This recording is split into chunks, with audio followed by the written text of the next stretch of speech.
네, 안녕하십니까. 김태웅입니다.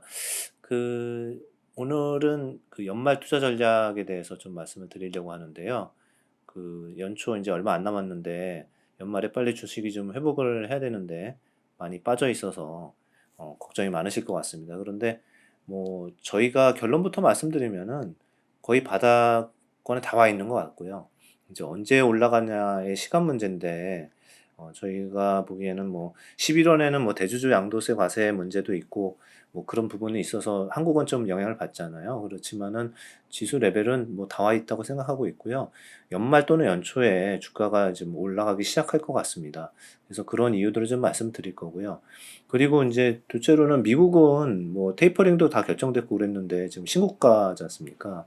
그리고 연초 이후로도 거의 40% 가까이 올랐어요, 지수가. 그런데 한국 시장만 지금 이렇게 많이 못 오르고 있는데 그 발목을 잡았던 이유들이 하나둘씩 해소가 되고 있습니다.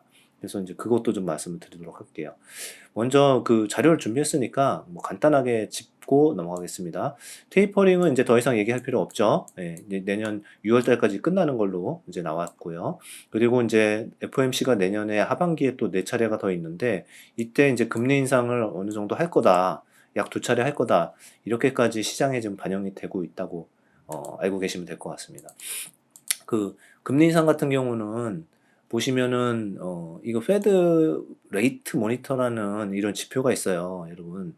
그래서 이거를 보시면은 금리 인상을 하는 확률이 어떻게 변화하는지를 볼 수 있는데 일단 내년 7월에 금리 인상할 거다라고 하는 사람들이 벌써 한 달 사이에 아예 안 할 거야. 한 이런 게 4분의 1이었는데 이제 한다가 4분의 3으로 바뀌었습니다. 네, 그래서 이렇게 이제 이게 하는 게 많아지는 겁니다. 네, 이렇고 자 그러면 12월은 어떻게 두 번이나 하나 했을 때 두 번은 한다라고 하는 쪽의 확률이 또 거의 4분의 3, 75%까지 올라갔습니다. 그래서 여기서 여기까지는 다 두 번 이상 한다. 이렇게 본 거죠. 근데 이게 매일 발표가 돼요. 매일 이거 보실 수 있는데 이거 계속 나오는데도 미국 주가는 신고가 계속 행진이죠. 그러니까 주가에 반영이 돼 있는 겁니다. 그러니까 미국의 투자가들은 두 번 인상하는 것까지는 알았어, 오케이, 나도 그렇게 생각해. 근데 주식은 괜찮아. 라고 하면서 지금 있는 게 지금 현재 S&P 500과 나스닥의 지수예요. 네. 그러니까 한국만 지금 이거 가지고 막 걱정하고 막 이러는데 사실 한국의 주식이 빠져 있는 이유는 다른 데 있지 않습니까? 그거 지금 바로 짚어버릴게요. 뭐냐면은 다 아시지만 중국 때문이다 이렇게 말씀하시는 분도 있고 여러 가지가 있지만 중국도 분명 영향이 있죠. 예, 중국도 영향이 있는데 사실 이제 더 큰 거는 저는 그렇게 생각해요. 한국은 긴축을 미국보다 6개월 이상 빨리 한 나라죠. 예, 저번에 금리 인상 한 차례 했고 11월에도 또 예고가 돼 있죠. 그리고 여러분 어떻습니까? 지금 정부가 대출 규제 엄청나게 하고 있죠. 그리고 신용도 규제하고 있죠. 이렇기 때문에 한국은 긴축이 굉장히 세게 들어간 나라예요. 예, 그렇고 중국도 마찬가지죠. 지금 계속 빅테크 회사뿐만 아니라 대기업들 많이 이제 시진핑이 관리 감독을 하고 있고 그 다음에 헝다 사태도 있었고 이런 부분들이 되게 우려가 되는 거지 않습니까? 예. 그래서 이런 부분들 때문에 빠진 게 크고요. 그 다음에 일본 중국. 예. 그 다음에 두 번째는 뭐죠? 공급망 차질이 어디서 생겼습니까? 다 아세안에서 생겼죠. 예, 생산 기지인 아세안, 한국 이런 데서 생긴 겁니다. 그렇기 때문에 이 생산 차질 이거는 할 말이 많죠. 예. 미국 같은 경우는 돈을 풀었죠. 엄청나게 돈을 풀어놨고 백신도 자기네 좋은 거 혼자 다 맞았죠, 먼저. 그리고 이제 공급을 해줘야 되는 아세안이나 아시아 국가들이 있는데 생산 기지들이 있는데 여기 백신 보급해줬나요? 지금 하고 있지 않습니까? 그러니까 락다운 우리 못해. 예. 코로나 걸려 죽어가는데 어떻게 정부가 그대로 열어놓겠습니까? 락다운 했죠. 근데 여기는 돈 계속 퍼주고 백신 계속 퍼주고 이러니까 이 균형이 맞겠습니까? 균형이 안 맞죠. 여기 공급을 해줘야 되는데 공급이 불충분한 거죠. 배도 모자르고 인부도 모자르고 다 모자란 겁니다. 예. 그렇기 때문에 이런 현상들이 나왔고 미국도 영향을 받고 있는 거죠. 예. 그렇지만 이제 이거는 나쁜 걸 얘기한 거고 지금은 어떻습니까? 예. 지금은 아시안 락다운 다 풀렸죠. 일본. 백신 미국에서 남아 돕니다. 예. 지금 수출하고도 남아 돌아요. 그러니까 이 제일 컸던 문제가 지금 해소가 되고 있는 거예요. 첫 번째로는. 그리고 두 번째로는 이제 경기 둔화 자체도 미국도 그 이제 백신 보급이 많아지긴 했지만은 코로나 걸렸던 사람들이 이렇게 늘었다가 지금 이렇게 죽고 있는 상황이잖아요. 그래서 지금 이제 이따 소비 지표 보겠지만 많이 해소가 되고 있어요. 네. 그래서 이런 부분들이 아시아 특히 한국의 주가에 큰 영향을 주고 있다라는 겁니다. 그런데 이 요소들이 하나둘씩 풀리고 있다는 거죠. 네. 그걸 보셔야 될 것 같고 다시 본론으로 돌아가서 그러면 이제 미국에서 금리 인상을 하는데 그 요건은 뭐냐? 여러 번 강조했지만 미국 페드가 보는 거는 고용이 잘 돼 있냐, 그 다음에 물가가 너무 높지 않느냐 이 두 가지를 보고 결정을 하죠. 네. 그런데 이제 보시면은 미국 같은 경우는 고용이 지금 여기 있어요. 예, 지금 10월 11월이니까 여기 있는데 내년 한 8월 정도 되면은 그 미국에서 생각하는 완전 고용 수준인 한 3.5%로 떨어진다고 이제 보고 있어요. 월 한 뭐 4, 50만 원씩 계속 고용이 되고 있기 때문에. 그래서 이때는 완전 고용에 이제 들어가는 거예요. 그러면은 미국이 정상화됐다. 그럼 여기서부터 다시 너무 좋아지냐 아니면은 그냥 적당하게 좋아지냐를 보고서 결정하는 게 정책 당국자들의 바로미터인 거죠.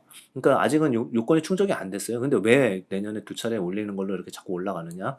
역시 물가죠. 예, 물가의 부담이 되게 크다라는 거죠.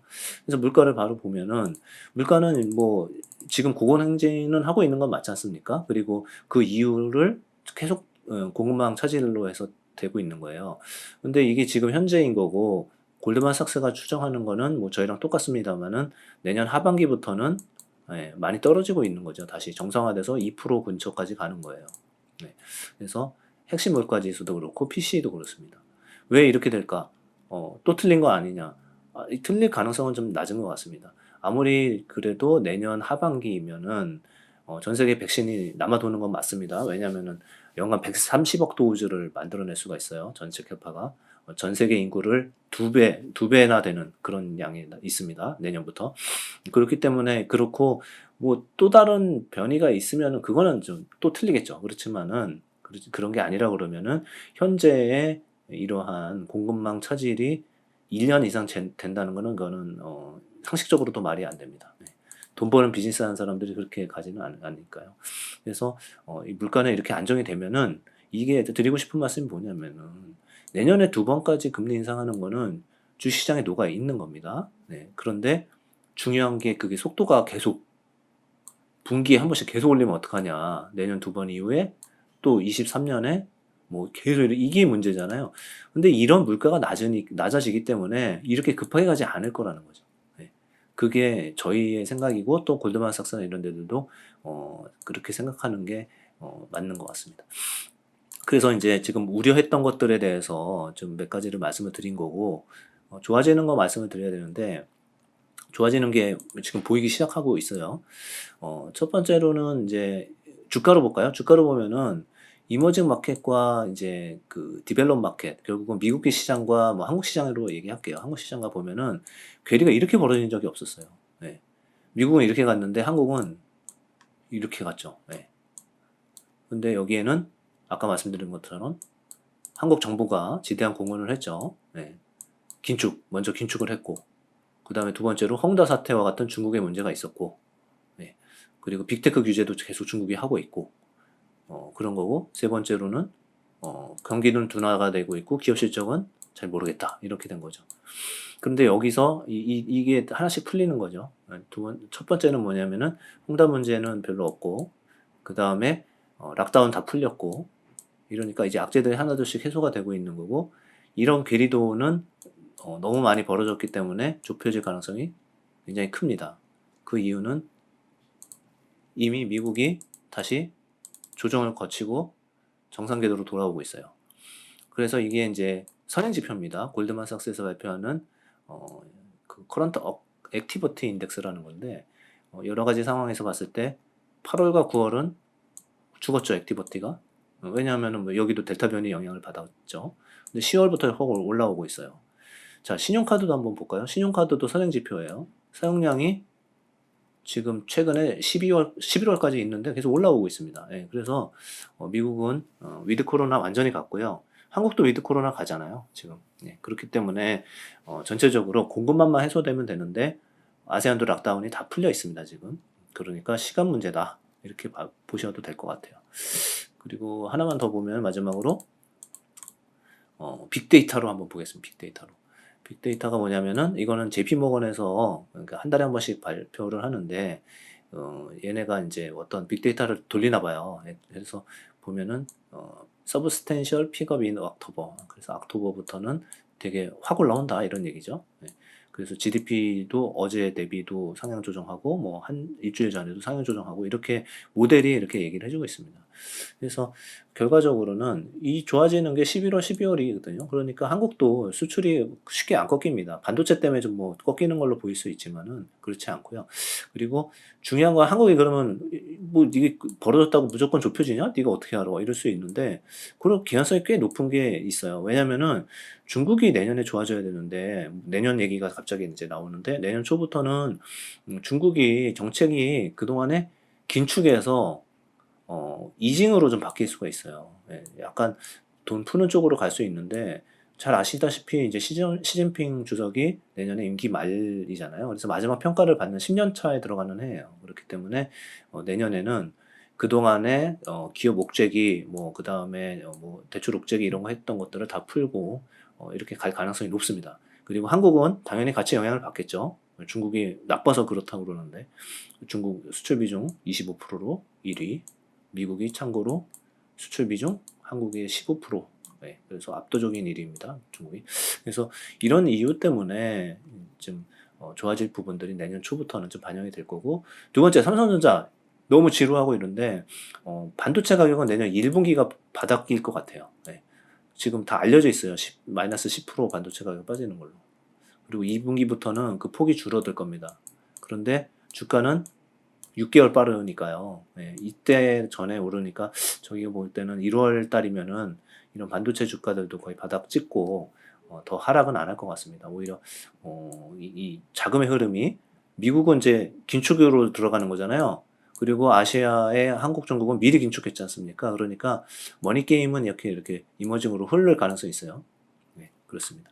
그래서 이 정도로 정리를 드리면 될 것 같고요. 그래서 주가가 많이 빠져서 좀 많이 힘드신 분들도 계실 텐데 기회가 되게 많습니다. 좋은 섹터들도 많고 2차 전지 뭐 그 메타버스 이런 것들 관련주들 꼭 들고 가셔야 되니까 이런 부분들 플러스 경기 좋아지는 주식들로 계속 공략을 하시면은 좋은 성과가 나올 거라고 생각합니다. 제가 한 달 뒤에 또 뵙겠습니다. 네, 감사합니다.